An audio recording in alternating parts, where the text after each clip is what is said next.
Aujourd'hui, et avant de poursuivre notre recherche dans le domaine du tourisme, il faut dire qu'aujourd'hui, le chef de l'État a assisté à la remise de diplôme d'une promotion d'une des écoles militaires et ont assisté à cette, étant donné que évidemment c'est le chef de l'État et le commandant suprême des forces armées, et cette cérémonie a été assistée par le chef d'état-major Mohamed Zaki, le commandant général des forces armées et ministre de la Défense et de la Production militaire, ainsi que le chef d'état-major Oussama Askar, chef d'état-major des forces armées, ainsi qu'un nombre de ministres et des hauts fonctionnaires de l'État.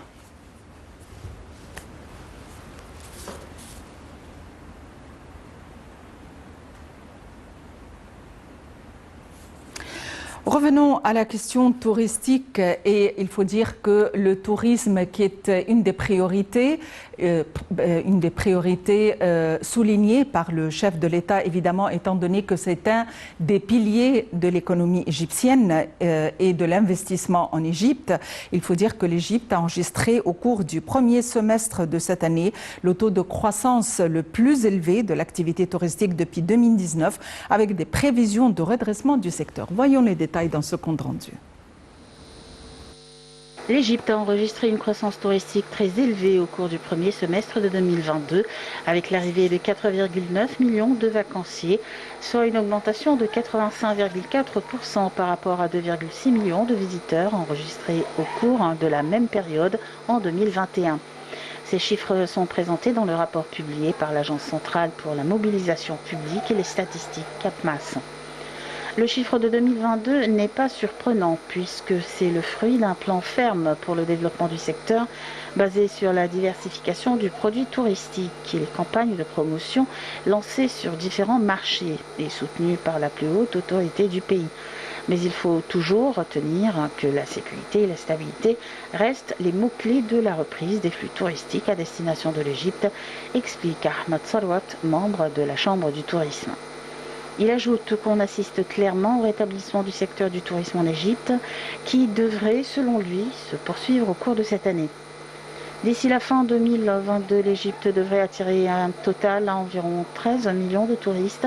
Elle atteindra de la sorte les chiffres enregistrés en 2019, avec 13,1 millions de voyageurs qui ont visité le pays et des revenus qui avaient atteint un niveau record de 13,03 milliards de dollars, estime Sarwat.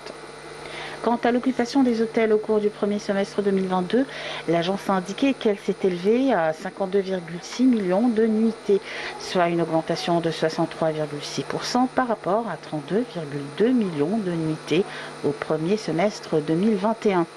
La CAPMAS a également relevé que 8 millions de touristes ont visité l'Égypte en 2021, soit une augmentation de 117,5% par rapport aux 3,7 millions de touristes en 2020.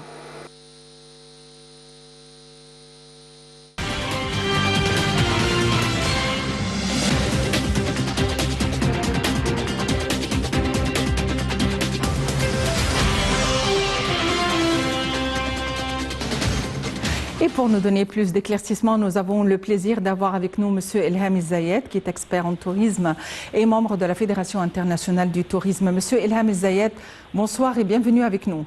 Bonsoir. Monsieur Elham El-Zayed, l'Égypte s'apprête pour un événement tellement important, la COP27 à Sharm el-Sheikh, du 7 au 18. Tout d'abord, quels sont les préparatifs qui sont en cours à l'aéroport au niveau des vols ? Eh bien, les préparatifs au niveau des vols sont très importants parce que les vols, pas seulement les vols qui viennent de l'étranger vers l'Égypte, mais les vols intérieurs. Parce qu'il y a peu de lignes qui desservent Sharm el-Sheikh comme ligne régulière. Donc il faut que les clients atterrissent au Caire et ensuite il y ait vraiment une logistique très importante pour acheminer ces clients vers Sharm el-Sheikh. Et c'est déjà mis en place. On sait combien d'avions vont partir d'Égypte et ils auront recours peut-être à certaines compagnies privées égyptiennes qui pourront aider à transporter les clients vers Sharm el-Sheikh. Mais c'est un nombre très très important. On s'attend à 30 à 35 000 personnes qui vont assister à cet événement. En plus, et ça c'est le nombre de participants, mais il y a les accompagnants bien sûr, ce qui fera augmenter le nombre certainement. Au niveau des prix, comment est-ce que les prix, à votre avis, seront gérés, notamment à la lumière de cette dernière inflation? Écoutez, il y a une augmentation des prix, mais on ne peut pas augmenter avec un montant assez important, pour une simple raison que ça ne va pas être accepté. On ne peut pas augmenter. On peut par contre faire ce qu'on appelle un city rate, c'est-à-dire un taux pour la ville de Sharm el-Sheikh pendant la période de la conférence. Et ça a été fait déjà. Et donc, il y a un certain paiement qu'il faut faire, une certaine somme par catégorie d'hôtel. Par exemple, les 5 étoiles seront à soit $80, les 4 étoiles à 70. Je dis tout à fait par hasard. Hein. Mais c'est comme ça qu'on gère une conférence. On met des taux par nombre d'étoiles de l'hôtel. Et ainsi, on peut gérer la prestation comme il le faut. D'après Compass, il y a eu une augmentation importante des chiffres des touristes qui sont venus en Égypte depuis le premier semestre 2022. L'Égypte a témoigné de l'arrivée de 4,1 millions de vacanciers, soit une augmentation de 85,4%. À quoi est due cette augmentation? Eh bien, elle est due que les clients potentiels ou les clients qui sont venus effectivement, ils en avaient ras-le-bol de rester à la maison.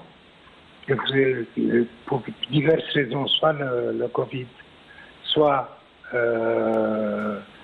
bien sûr l'Ukraine, tout ça, ça a empêché certains clients de voyager parce que les compagnies aériennes ont diminué les vols. Donc il y a moins de voyages. Mais par contre, il y a un moment où les gens disent, bon, on s'en fout. On va partir quelles que soient les conséquences.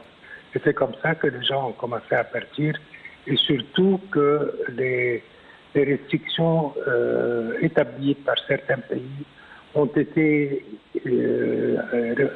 enlevées et ça permet à plusieurs personnes de voyager actuellement beaucoup plus qu'avant. Et au niveau de la mise en place de projets, le Premier ministre a eu une rencontre avec des investisseurs pour mettre en place pas mal de choses dans la ville de Sharm el-Sheikh, de manière à ce que tout soit en règle et aussi à donner à donner un élan, si on peut le dire, au tourisme. Et dans quelle manière cette conférence est susceptible de donner un élan au tourisme? D'abord, par le fait que Sharm el-Sheikh sera une cité verte, c'est-à-dire qu'il n'y a pas de pollution.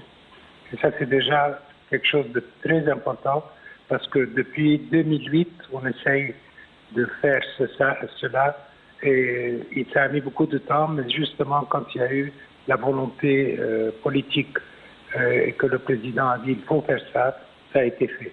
Et nous sommes ravis, nous tous, parce que ça permet au moins de dire que nous avons une cité verte qui n'a pas de pollution, qui utilise tous les moyens modernes pour éviter la pollution et pour acquérir ce grade qui est demandé par tout le monde. Bon, ça c'est d'une part. D'autre part, on sait que le nombre qui va affluer est très important, le nombre d'accompagnants sera très important et il faut se rappeler qu'il y a eu d'autres choses qui ont eu lieu en Égypte avant. Il y a eu l'inauguration de l'allée des Sphinx ou l'allée à Luxor, il y a presque un an de cela. Il y a eu l'inauguration du musée de l'Est, le musée de la civilisation. On attend l'inauguration du grand musée, qui sera quelque chose de phénoménal, je suppose. Et tous ces événements ont créé une demande pour l'Égypte, qui pendant longtemps n'était pas d'actualité, et maintenant elle est d'actualité.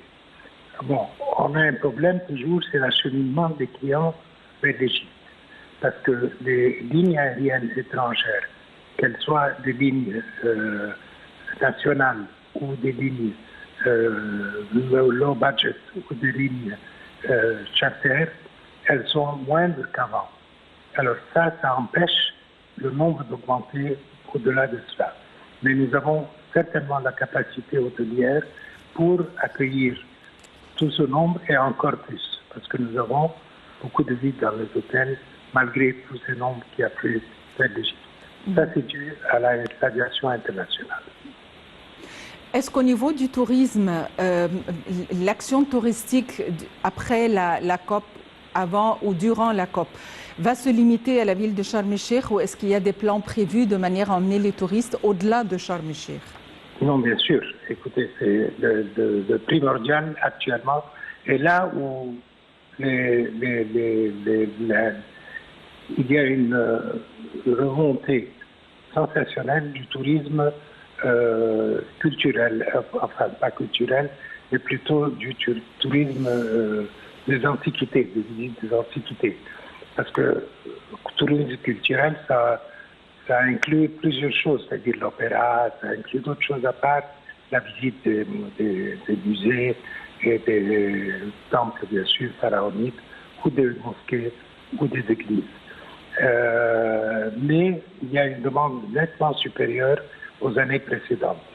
Et ce que nous constatons, et c'est là où c'est très intéressant, c'est que les demandes viennent des régions très lointaines comme les États-Unis, le Canada, l'Amérique latine, le Mexique. Donc il y a une variété. Et maintenant, il y a eu 2 ans où des pays comme l'Australie et la Nouvelle-Zélande étaient complètement fermés. Alors ils ont ouvert à partir du mois d'août et ça va permettre un nombre très important, on a des demandes très très importantes de ces pays parce qu'ils aiment venir en Égypte et tous ces gens-là, ils restent assez longtemps en Égypte. C'est pas des gens qui viennent passer 3 jours ou 3 nuits ou 2 nuits. Et ils ne passent pas 2 nuits uniquement au Caire, ils passent beaucoup plus au Caire parce qu'ils font le Caire à l'aller et au retour de Luxor. Donc ça fait au moins 3 nuits, ce qui est déjà pas mal. Mais parfois, ça excède les 3 nuits, ça fait 4, 5, 6, 7 nuits. Donc, on va voir ce tourisme se développer. Et je vois que déjà les indications pour l'année prochaine sont très intéressantes. Maintenant que le tourisme du désert a repris, à votre avis, est-ce qu'il y a des réservations? Est-ce que les gens sont suffisamment sensibilisés vis-à-vis des activités qui peuvent se tenir dans les déserts ici en Égypte? Écoutez, les amateurs du désert, ils sont amateurs du désert tout le temps. Donc, il suffit de leur dire que c'est ouvert pour qu'ils viennent. C'est eux qui vont chercher l'information. C'est pas nous qui devons leur envoyer l'information. Ils cherchent tous les endroits insolites dans le désert. Et il n'y a rien de plus important et de plus beau que le désert d'Égypte. Parce que nous avons des oasis, nous avons même des temples à l'intérieur du désert, nous avons des vestiges turcs, des vestiges coptes, des vestiges musulmans. Donc il y a beaucoup de choses à voir à part le désert per se, c'est-à-dire le désert en lui-même. Il y a des choses à voir, et on va voir bientôt, j'espère, ce qu'on avait commencé il y a longtemps, avant tous ces événements, c'était le rallye des pharaons, le rallye qui passait par tout le désert typique, depuis Alexandrie jusqu'à Abu Simbel et retour. Alors, on va voir ces activités, ça va revenir, j'en suis certain. Il s'agit que ça reprenne et que les gens ici aussi font des facilités pour ceux qui veulent venir faire des concours ici de vitesse dans le désert ou de rallye, tout simplement. Pour revenir à la question des vols, il ne s'agit pas seulement des vols atterrissant à l'aéroport de Sharm el-Sheikh, mais à partir de la ville du Caire, étant donné qu'il y en a qui viendront du Caire, ils vont par la suite faire une connexion vers Sharm el-Sheikh. Est-ce qu'il y a des vols exceptionnels prévus de manière à transporter les passagers, pas seulement durant les horaires réguliers? Vous avez entièrement raison. D'ailleurs, tout le succès de la conférence va dépendre sur la logistique des vols intérieurs. Parce que très peu de lignes aériennes internationales, même la ligne nationale égyptienne, n'atterrit pas directement à Sharm el-Sheikh, elle ne va pas de Paris à Sharm, sauf les vols charter, et ça, il n'y en aura pas beaucoup. Mais tous ceux qui sont présents dans une conférence, ils préfèrent venir sur des lignes régulières, parce qu'ils aiment avoir la flexibilité de partir quand ils veulent. Donc, la majorité a opté pour Egyptair. Donc, il faut mettre sur pied beaucoup de vols à partir du Caire. Et je crois que Egyptair aura recours aussi aux lignes nationales, aux autres lignes privées nationales pour remplir le vide. Donc, je pense qu'il y aura au moins toutes les demi-heures un vol du Caire pour Sharm el-Sheikh. C'est vrai que la conférence va booster le tourisme, mais est-ce que durant la période de la conférence, des touristes ordinaires, que ce soit des touristes égyptiens qui viennent de l'intérieur ou des touristes qui viennent de l'extérieur, est-ce qu'ils auront la capacité de faire des réservations et de venir à Sharm el-Sheikh, ou est-ce que la ville sera entièrement consacrée à la COP et à ses participants? Pas seulement la ville de Sharm el-Sheikh et la ville du Caire et la ville de Luxor. Je tiens à vous dire dès lors que le mois de novembre, aucune agence de voyage, aucun hôtel n'accepte de réservation. Ça, c'est un excellent signe. C'est un mauvais signe pour ceux qui veulent réserver à cette période, mais c'est un excellent signe pour l'économie égyptienne. Il n'y a pas de place. Personne n'accepte une réservation en plus aujourd'hui. Donc ça, c'est déjà très, très bon signe pour l'économie, comme je l'ai dit précédemment. Et ça va ouvrir de nouveaux horizons pour le tourisme égyptien. Donc on attend avec impatience cette grande conférence parce que ça va vraiment changer la face du tourisme en Égypte. Oui, Monsieur Elham El-Zayed, vous êtes expert en tourisme. Merci d'avoir été avec nous aujourd'hui. Donc, que des bonnes nouvelles avec le tourisme qui était justement le pilier le plus fragile de l'économie égyptienne, étant donné que c'est un pilier qui est affecté par n'importe quelle condition, telle par exemple le coronavirus. Mais heureusement que tout a repris à l'heure actuelle, et le fait que l'Égypte puisse abriter une telle conférence va réellement booster le tourisme en Égypte et sensibiliser le monde entier vis-à-vis de la ville verte de Sharm el-Sheikh et vis-à-vis des autres villes qui seront à la disposition des touristes. Toujours dans ce même contexte, il faut dire que le gouvernement égyptien a signé avec le PNUD, l'Union européenne, les ambassades du Danemark et de la Suisse, ainsi qu'avec la Fondation africaine pour le climat, un nouveau projet pour un montant de 6,2 millions de dollars à l'appui de la COP 27 prévue du 7 au 18 novembre 2022 à Sharm el-Sheikh. Voyons les détails dans ce compte rendu. Le gouvernement égyptien a signé avec le PNUD, l'Union européenne, les ambassades du Danemark et de Suisse, ainsi qu'avec la Fondation africaine pour le climat, un nouveau projet pour un montant de 6,2 millions de dollars à l'appui de la COP 27, prévue du 7 au 18 novembre 2022 à Sharm el-Sheikh. Ce projet, lancé lors d'un événement organisé par le ministère égyptien des Affaires étrangères, prévoit de fournir à l'Égypte les expériences techniques et le savoir nécessaires pour l'organisation de la COP 27, de lui apporter une assistance spécialisée dans le domaine des consultations régionales, de développer les initiatives climatiques et de passer en revue les meilleures pratiques relatives au changement climatique en Afrique et dans d'autres régions. L'ambassadeur de l'Union européenne au Caire, Christian Burger, a indiqué que l'accord traduisait concrètement le soutien de l'Europe à l'Égypte pour faire réussir la COP27.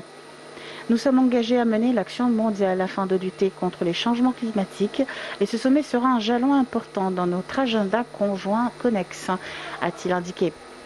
Le coordinateur résident du PNUD en Égypte, Alessandro Fracassetti, a dit que le PNUD rejoignait ses partenaires et le gouvernement égyptien pour soutenir la tenue de ce sommet important et l'équipe de la présidence de la COP27 dans l'optique de parvenir non seulement à des objectifs ambitieux, mais réaliste.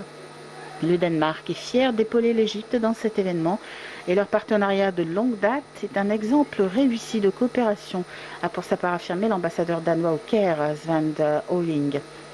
Le ministre mauritanien des Affaires étrangères, Mohamed Salem Ould Merzouk, a affirmé que son pays fondait de grands espoirs sur la COP27 qu'accueillera l'Égypte en novembre à Sharm el-Sheikh.